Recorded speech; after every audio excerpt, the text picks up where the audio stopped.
Fusion ইলেকট্রনিক্সের 8 transistor mono board. এই দেখতে পাচ্ছেন পাইথন ক্যাপাসিটর, অরিজিনাল ক্যাপাসিটর। এটার বোর্ডের কোথায় কিভাবে নিতে হয় তা দেখবেন। বন্ধুরা, আরেকটি ভিডিও নিয়ে হাজির হলাম। আমার হাতে দেখতে পাচ্ছেন একটি ফিউশন ইলেকট্রনিক্সের 8 ট্রানজিস্টর মোনো বোর্ড। আমরা কেনার জন্য দোকানে চলে আসছি অলরেডি খুলনায়। দেখতে পাচ্ছেন এটি হলো ক্যাপাসিটর আর এই দুটি হিটসিং দেখতে পাচ্ছেন। এই বোর্ডের নতুন ডিজাইনের কারণে দুটি হিটসিং লাগবে, 4টি 4টি 8টি। আর এখানে দেখতে পাচ্ছেন মাইকা পেপার নিয়েছি, অরিজিনাল মাইকা পেপার।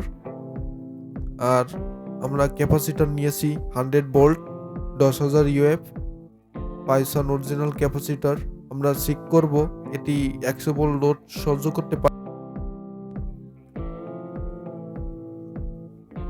ফিউশন ইলেকট্রনিক্সের নতুন বোর্ডটি দেখতে পাচ্ছেন। এখন কিভাবে আমরা কানেকশন করি দেখবেন, আর আমরা দেখব কোথায় কি ব্যবহার করা হয়েছে। এখানে তোশিবা 2498 একটি আইসি দেখতে পাচ্ছেন। এটি ভোল্টেজ রেগুলেট হয়ে এই রিলে মডিউল কাজ করে।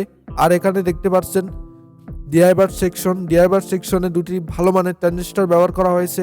নিম্নমানের বোর্ডে এখানে শুধু ছোট একটি ট্রানজিস্টর ব্যবহার করা হয়, সেক্ষেত্রে ভালো আউটপুট পাওয়া যায় না। আর এখানে 45 10 এম্পিয়ার ভোল্টেজ দিতে পারবেন সর্বোচ্চ। এখানে 5 ওয়াটের 4টি 4টি 8টি রেজিস্টার ব্যবহার করা হয়েছে বোর্ডে। আর 1% টলারেন্সের রেজিস্টার তো আছেই, ক্যাপাসিটর আছেই। আপনারা জেনে থাকবেন বেশি কম্পোনেন্ট থাকলে যদি নিম্নমানের হয় তাহলে ভালো আউটপুট পাওয়া যায় না। যদি হাই কোয়ালিটি, কম রেজিস্ট্যান্স, কম ক্যাপাসিট্যান্স থাকে একটি বোর্ডে, সেখান থেকে খুব ভালোভাবে আউটপুট পাওয়া যাবে, এটা বিশ্বাস করবেন আশা করি। এজন্য এই বোর্ডগুলো খুব সুন্দরভাবে তৈরি করা হয়েছে। 1% টলারেন্সের রেজিস্টার, ক্যাপাসিটর এবং ভালো মানের ট্রানজিস্টর ব্যবহার করা হয়েছে ভালো আউটপুট পাওয়ার জন্য। আর এই বোর্ডটিতে আলাদাভাবে কোনো প্রোটেকশনের জন্য ভোল্টেজ দেওয়া লাগতেছে না, কারণ 12 ভোল্ট আমরা অনেক বোর্ড দেখেছি 12 ভোল্ট এক্সট্রাভাবে কানেকশন করতে হয়, না হলে প্রোটেকশন সিস্টেমটি চলে না।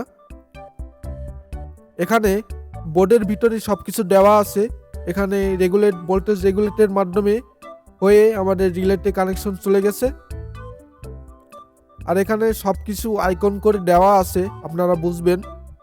ইনপুট সেকশনে ইনপুট লেখাই আছে, আর আউটপুট সেকশন আউটপুটও লেখা আছে, খুব সুন্দরভাবে লেখা আছে। রিলের পাশে দেখতে পাচ্ছেন এখানে স্পিকার ইন করব, আমরা স্পিকার আউটপুটের কানেকশন নিব।